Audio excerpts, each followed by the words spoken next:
This is Jilliana Ranicar-Breese, and I'm at the Bright Helm. My guests have just been on the radio programme, Your Voice Matters, and it's Brian Greenlee and his professional partner, Alison Hitchcock. And together they've created a unique charity that we're going to be talking about, or rather they are going to be talking about. So please introduce yourselves, and what I want to know is how you met. Please go ahead. Okay, so Brian and I met in India in 2009. We were both on a yoga holiday. We'd gone there completely separately, and we got on well on the holiday. And then when we came back, because we both lived close to London, we said that we would keep in touch. As one does, yes. On a holiday. Yes. Yes.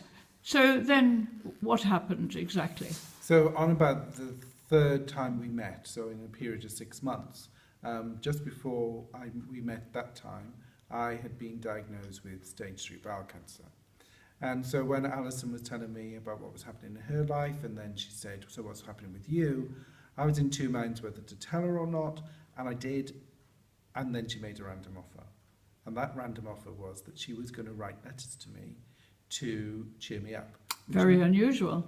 And no one else had told me that, had offered to do that for me. Because nobody writes letters in this day and age, that's the problem. And Alison hadn't written letters since she was 9-year-old. So I was quite surprised when 2 weeks later a letter arrived on my doorstep. In fact, you could read the letter. I could. Or maybe later, yes. Okay, I just thought about that now. Right, so what was your reaction when you suddenly got this? Actually, it's a humorous letter. Did you cheer up? It really brightened my day. And that was the first of 100 letters. 100? 100 letters. My God. Over 100 letters. Because as I went through my cancer treatment, I went through 2 years of treatment and different surgeries, and Alison kept on writing. Amazing. And those letters really cheered me up. And they made a big difference to my day.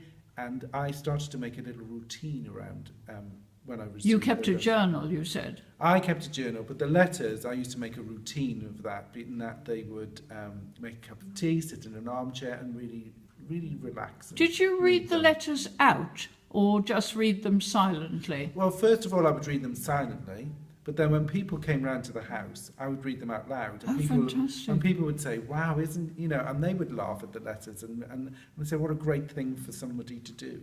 Yeah. Now, Alison, you were inspired by everyday things to start with, weren't you? Yeah, because I'd given myself this quite large task of writing to somebody that I barely knew, who had cancer, and I'd said I was going to make him laugh. And I started off thinking, what is funny about cancer? What have I promised to do?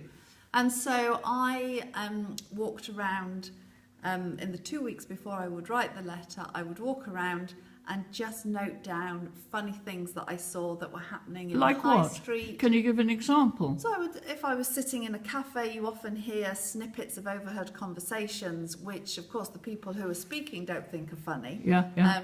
But they are, if you can. And were you sort of videoing these people, or making notes? I just made a discreet note. Okay. Or I would see somebody doing something in the street, and I'd think, if I just change a few of the details, tweaking, that will make a bit of a comedy anecdote. In actual fact, this has worked in a very positive way for you, because you've ended up being a writer, haven't you? Yes, I had no idea that I loved writing, but what I very, very quickly discovered in writing the letters was that I just loved the time to sit. And I was doing something for somebody else, and I think that always makes you feel good. But I was really enjoying being creative. Yeah. And I'd worked in the city. I had no idea that I had a... Right, you were in the corporate world, yes, weren't you? Yes. In fact, both of you were. Yeah.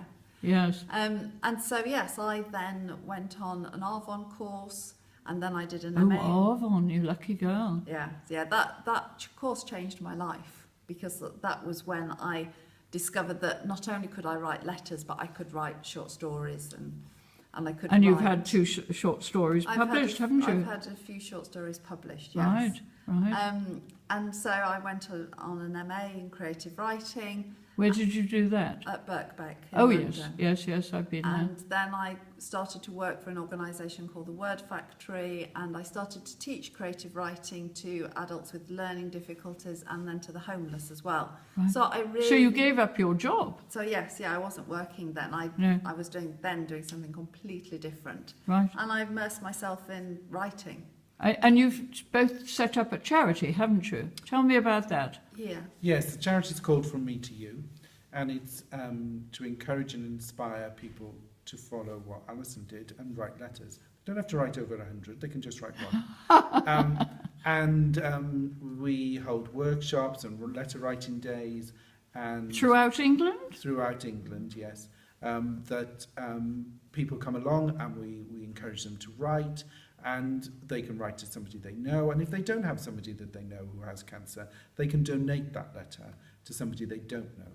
So, and then that letter is distributed to people in hospital who are recovering from surgery, from cancer surgery, or receiving treatment for cancer. Wonderful. Of course, you are in the clear now, aren't you? Yes, 5 years. Unbelievable, because you were at stage 4. I was at stage 4. So I think the higher being has chosen you to be a pioneer, you might say. I count myself very fortunate yes. and very lucky. Yes, a man with a mission, or both of you, in fact. And every day is a new day for us to do different things with From Me to You now.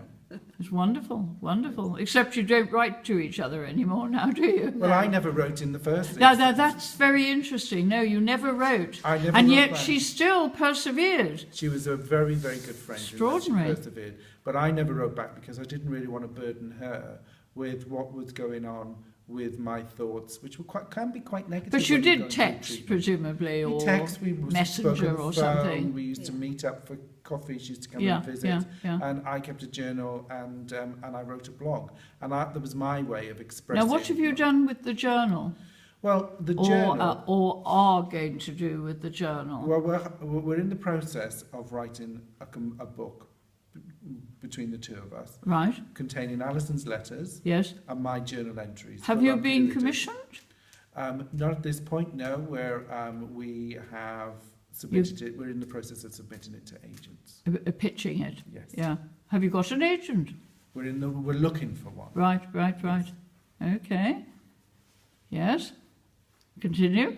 And that book will show people that it will tell our story, which is, not one of just writing letters. That's part of it. Friendship, life-changing careers. We both are in a very different place to where we were 8 years ago. We're now very creative. A year ago, this charity didn't exist. It was a puff of air. With conversation between the two of us, and now we've written over 400 letters, to people. And you give a pack out, don't you? We work in partnership with another charity, and that charity called the Lewis Foundation. The which? The Lewis Foundation. Lewis Foundation. Right. They distribute gift packs to people in hospital, and into the pack, and they're all different packs. There's the pamper pack, the radio pack, puzzle pack, cross stitch pack.